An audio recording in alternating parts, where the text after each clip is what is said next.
Don't fall for me. To think that a few simple words would simply prevent feelings such as nascent love is more than just naive. Saying such words may be easy, but following them with actions is definitely not. Never would I have gotten involved with you if I had known beforehand how complicated everything would be between us. Atsumu-san, it's not that bad. Yes, some Hinata is right. Don't worry. Everyone may have bad days. It's nothing to worry about. But it was a freaking important match. Atsumu wailed, cupping his face in his hands and ramming his head on the table. It was so close, so damn close. In the end, the MSBY Black Jackals lost to the Sweden Adlers 28-30 in the 5th set. And why? Because Atsumu was out of shape. His passes were inaccurate, his serves were predictable, his head was way too busy. To put it accurately, Atsumu was overthinking like hell. Lately, this has been getting worse and worse. Normally, Atsumu wouldn't think too much. Sure, he plays strategically, and he keeps a close eye on everything, but it's always been more intuition than actual intense thinking. He just always knew what to do without thinking about it beforehand. In addition, his serves were easy to receive, which totally frustrates the blonde setter. He was always known for having hard serves. People were afraid of them.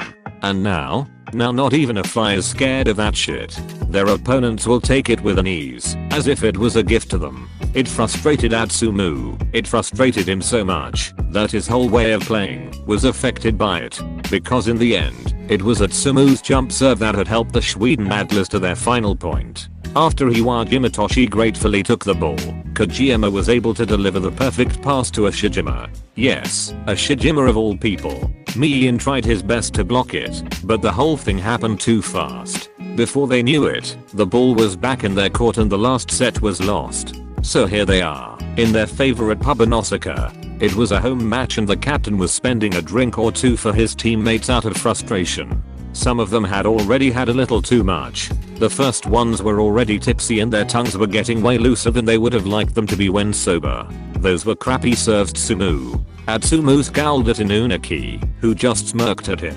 He returned with another round of drinks and set them down on the table, where the MSBY members were sitting. Oh, shut up, Inunaki, you should have just received Ashika's attacks better. If you wouldn't have had your head so full and would have tossed better, Ashika probably wouldn't have come to spike in the first place.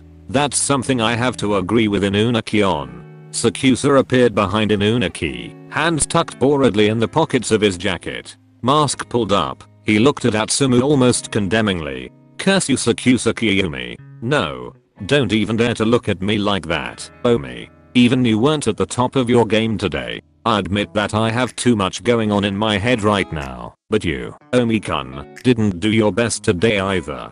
Are you trying to distract from yourself, Mia? It's because of you that we lost. SakuAtsu smirked as he slowly sat down across from Atsumu and took the next drink in his palms. The setter gave him a wicked and annoyed look. He was done for the day. Stop it already. You guys teased Atsumu more than enough. We are all responsible for this. No one is entirely to blame. But I'm really responsible, Mia. Atsumu. Atsumu winced as Ji-Eun raised his voice. The others chuckled, knowing of course that Ji-Eun was right. They shared the responsibility for the defeat, but they still had an incredible amount of fun teasing their setter because he took it way too much to heart. Let's do better in the next match. And the next one against the Adlers we will definitely win. MSBY agreement. They all toasted except for Atsumu and SakuAtsu. The dark-haired spiker leaned back in his chair and watched his setter, leaning over the table, obviously aggrieved and full of thoughts. He placed his right elbow on the table and let his cheek rest on the heel of his hand. With his left hand, Atsumu circled the rim of his cocktail glass, his gaze following his own movement. SakuAtsu raised an eyebrow and tried to stifle a smirk. He just couldn't help it. Kojima World definitely kept a cooler head than you, Mia. Atsumu immediately stopped circling his finger and his gaze snapped to SakuAtsu, his posture unchanged. However, he continued to frown until he gave SakuAtsu a dark and contemptuous look. Oh, if there was one thing he hated, it was being compared to Kojima. Atsumu noticed exactly that SakuAtsu couldn't even stop himself from smirking under his mask. The corners of his eyes wrinkled and oh boy, that just pissed Atsumu off even more. Before the two continued to bicker, however, Hinata intervened. He had almost choked on his drink at first at SakuAtsu's statement, but had now managed to regain his composure. Hinata's face was distorted, and he gazed annoyed at the group. 𝒂𝒔𝒂 may have delivered again today, but without me, he would have been just as bad as Atsumu-san. Shoyo-kun, really? I thought you wanted to cheer me up. Hinata winced and waved his hands, his face expressing something apologetic. Sorry Tsumu. I didn't mean it like that. What do you mean he would have been bad without you? Well, 𝒂𝒔𝒂 may always look calm and relaxed during the match, but even he needs to blow off steam sometimes. Blank faces peered in Hinata's direction, and for a moment there was complete silence. In the end, it was Ji-Eun who asked Hinata the ultimate question. Hinata, are you saying we did it? Just before the match started, Hinata appeared proud as hell, the positive energy around him just radiating off of him. Atsumu, who was sitting up straight by now, had opened his mouth slightly and pulled the corners of his mouth into a smile, in disbelief at what his opposite Hinata had just revealed to them. Wait Hinata, is that why you always go to the bathroom before our matches? Well, oh. What? No. You gotta blow off some steam before the match begins, right? Ahahaha, that's my man. Bahahaha. Oh my god. So you're really telling me you guys hooked up before our match? Shoyo-kun? Yup, I mean, both me and 𝒂𝒔𝒂 needed to clear our minds. Otherwise, our interaction probably would have been even more disastrous. Atsumu-san. Atsumu chuckled. Well, Chibi-chan is right. Bakuto leaned back and clasped his hands behind his head. He grinned like a fool as he continued to speak. Kashi also takes extra good care of me before an important match. Haha, a bit exercising and freeing your mind never hurt anyone. Thomas, you too? Thomas toasted Atsumu and grinned briefly before taking another sip. The blonde couldn't get out of his smile. He couldn't believe what filthy slobs his team members were. His gaze wandered to SakuAtsu, who immediately made eye contact with him. Atsumu's heart beat a little faster as Kyuumi's iron gaze tried to pierce him. He knew exactly that he didn't feel like having that kind of discussion, and he knew exactly that he didn't want to reveal anything about himself, especially regarding that topic. But Atsumu was a bit drunk, and he loved to tease SakuAtsu, because in his eyes the spiker was a complete jerk. So his dirty smirk got wider and wider, while SakuAtsu's eyebrows drew together even further, sending Atsumu an increasingly annoyed look. Say Omi, how do you clear your head? Stretching. Yoga isn't bad either.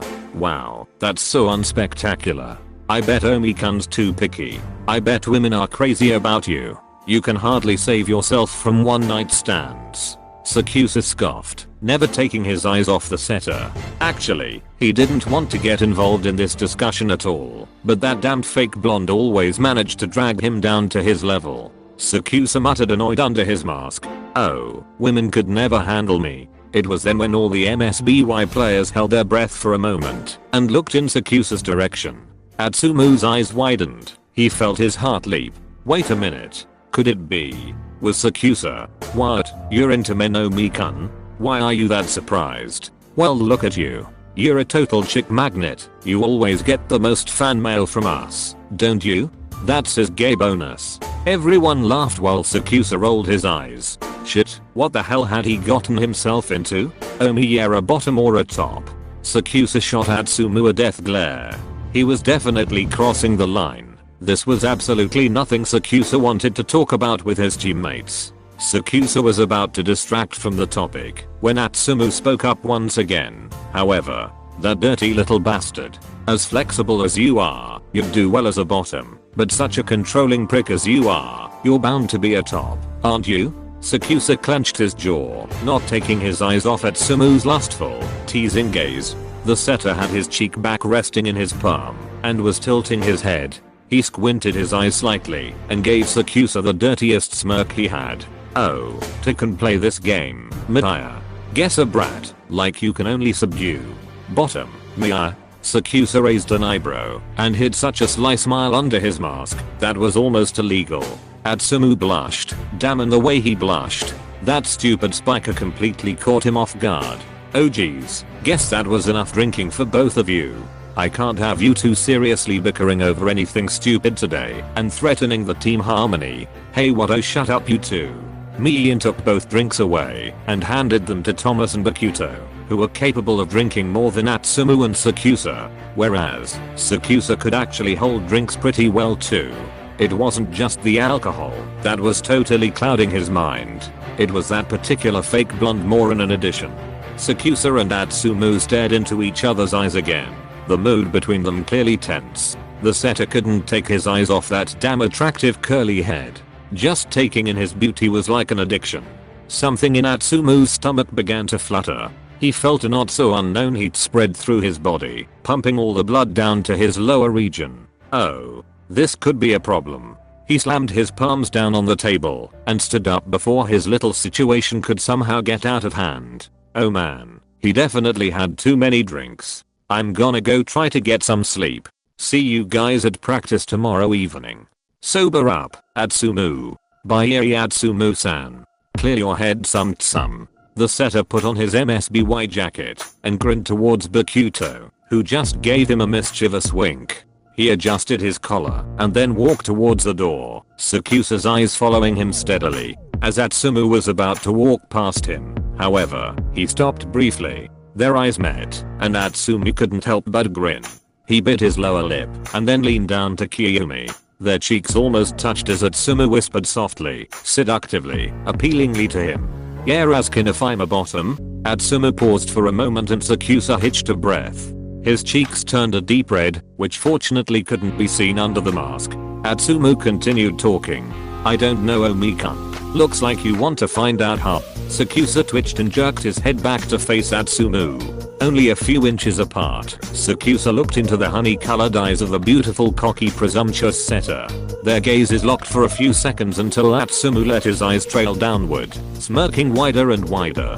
The spiker followed Atsumu's glance down to his pants and spotted the huge bulge that really couldn't be missed. Shit. SakuAtsu was hard. Their gazes locked again, and SakuAtsu's dark obsidian eyes made Atsumu shiver. He let his grin shrink a bit as he caught the spiker's piercing glance and was about to stand up straight when SakuAtsu grabbed him by the collar and pulled him close to his face once more. The dark-haired man released a small breathy smile, which sent chills down Atsumu's spine as he felt Kyumi's hot breath on his cheeks. SakuAtsu leaned in a bit more and whispered in his raspy, deep seductive voice, "Maya." Atsumu shivered just from how assertively SakuAtsu uttered his name. He knew exactly what he was doing. Atsumu could tease him as much as he wanted, but against SakuAtsu Kyumi he would lose every time, over and over again. Oh yes, he wouldn't escape SakuAtsu that easily. "Looks like you're pretty desperate." Atsumu frowned as SakuAtsu moved even closer to him. He was so near to Atsumu's ear that his lips almost touched his skin, and Atsumu shuddered with each word. "Do you really think you have the slightest chance of handling me? Fuck." Atsumu glanced at SakuAtsu out of the corner of his eyes and bit his lips to keep himself from falling all over him any second. That arrogant asshole. Atsumu hated him. He hated him so much, and yet he desired him so much. This stupid, arrogant, self-absorbed, conceited hot prick. SakuAtsu slowly let go of Atsumu's collar and grinned. He had accomplished what he wanted to. He had completely flustered Atsumu. But Atsumu wouldn't be Atsumu if he wouldn't get the final word. Perhaps he shouldn't have said the following words. Maybe he should have just shut up. Really, just for once. Maybe he should have just left. But Atsumu's ego was bigger than his sanity, so he tilted his head to look deeply into SakuAtsu's eyes again. Oh, that damn victorious smirk. "Stifle it, SakuAtsu. You certainly didn't win here, Omi-kun," he began, calmly, as if it was the most natural thing in the world. He let a small grin cross his lips and continued whispering. "Handling you is not the problem." SakuAtsu raised his eyebrows and looked at Atsumu in disbelief. Atsumu leaned a little closer to SakuAtsu's ear again, letting his lips touch his earlobe this time. He let his hot wet breath brush against SakuAtsu's skin, deliberately wanting to give his soft lips a taste of that beautiful body. It was intentional. Oh, Atsumu was so hungry for that body he could barely hold himself back. He placed his hand on SakuAtsu's shoulder, causing the dark-haired man to virtually melt under his touch. Drunk on alcohol and dazed by SakuAtsu, he thus whispered the last words before finally leaving the bar. "Naive, conceited, careless. Taming me would be the struggle here." And then Atsumu straightened up again, letting his hand slowly trail off SakuSa's shoulder with a sweep towards his chest as he walked towards the bar's exit. He left the curly-haired man perplexed for a second until he regained his composure. SakuSa scoffed, running his hand through his hair until he ultimately held it tightly in his grip and then began to chuckle. Fuck. He cursed quietly under his mask. Mihiratsumu might not have been the smartest decision in SakuSa Kiyumi's life. It was just after 2 AM when SakuSa left the bar, probably intending to do the dumbest thing in his life. Actually, SakuSa really never drank much alcohol, and even if he did, he had no problem with it, because he always tolerated it well, and didn't get drunk so easily. But today, Dambiai made SakuSa unconsciously drink more than usual because of him. But not only Atsumu was to blame, Ji-Eun and Inunaki, those idiots, had also contributed a big part to it. So by now Kiyumi was walking out of the bar, drunk and still befuddled by Atsumu's whispers. Atsumu. SakuSa stopped and looked down at his pants one more time. The bulge was getting smaller, but it was still there, and just the thought of that moron of a setter didn't really make his situation any better. Half an hour ago the Forks blonde had gone home, so how high was the chance that he was still awake? Actually, quite high. SakuSa picked up his phone and checked the time. Then he hesitated briefly whether he should write a message to the setter, only to put the phone back in his pocket without having written a message. Never in his life would he let Mihiratsumu win. Never. Strange how Kiyumi suddenly stood in front of Atsumu's door and was about to ring the bell. He could see that he was still awake. The lights in the bathroom and kitchen were still on. Atsumu's house was not very big, well, probably still too big for a single person. Nevertheless, SakuSa's house surpassed them all by far. There was a black pickup truck parked in Mia's driveway, and SakuSa couldn't stop thinking about what it would be like if the two of them were sitting in it, Mia on his lap, slowly riding his no. Stop. What am I doing here? SakuSa ran his hand through his hair and turned back around. What a foolish idea to come here. Just as he was about to leave, however, the door opened to reveal a freshly showered Mihiratsumu, one towel clamped around his waist and a second one wrapped around the back of his neck, with which he had just rubbed his hair dry, and was still holding one end in his hand. SakuSa turned back to the door, and widened his eyes at the sight. Single drops still lingered on the setter's rock-hard, toned six-pack, slowly letting the force of gravity pull them down, and make their way to Atsumu's midsection. Shit. Atsumu looked hot as hell. Oh me. Atsumu looked at SakuSa a little startled at first, perplexed at what the wing spiker was doing in front of his house. Then he leaned his shoulder against the door frame and crossed his arms. A sly smile crept onto his lips and he eyed the curly-haired man from top to bottom. It was at that exact moment that SakuSa realized. Fuck, he was screwed.